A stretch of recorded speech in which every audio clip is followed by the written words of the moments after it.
Ang ganda nito. Kaya ko. Ano kulay nito? Pilipinas? Isang araw nagmamadali nga pala ako para lumabas. May pupuntahan na naman kasi kami ni Boy Ubo. So paano guys? Tara! Nagbabadya na naman nga pala ang panahon kung uulan ba o hindi. Pero sa banda dito maganda na ang panahon. Bakit ganun? Road trip na naman si Boy Machunurin. Nagmamadali na nga pala ako baka kasi magalit sa akin si Boy Ubo. Eksakto naman na nandito na ako. Pagdating ko nga pala ay nandito na agad sila sa labas. Sabi ko kay Boy Ubo bakit parehas kami ng jersey? 3 araw niya na daw palang suot yan kaya hinubad niya na. Sa totoo lang guys iba na ang amoy. Char!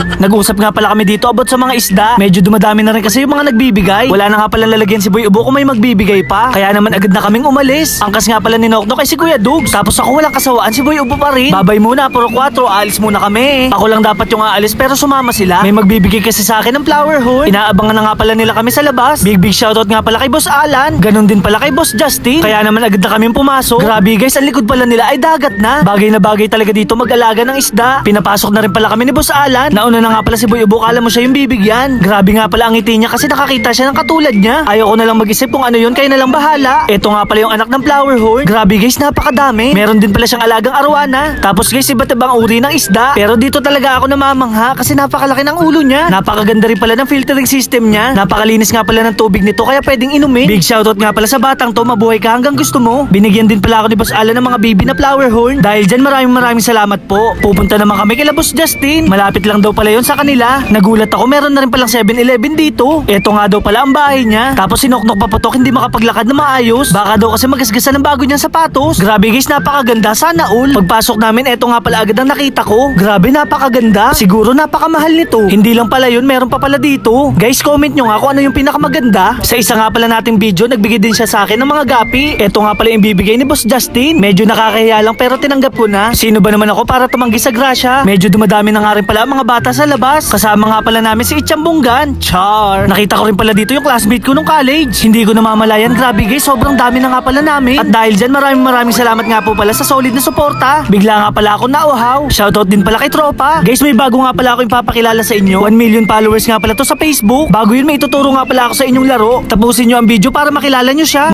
Guys, gusto nyo bang kumita ng pera habang nasa bahay lang kayo? Ano pang inaantay nyo? Maglaro na kayo ng Pilaki! Guys, mains nga pala yung lagi kong nilalaro. Ito nga pala yung nilalaro ko para madaling manalo. Ito, iiwasan mo lang yung 4 na bomba. Magbebet nga pala ako ng 1,000 pesos. Guys, pwede na tayo maglaro. 1, 2, 3, 4. Boom! Panalo tayo!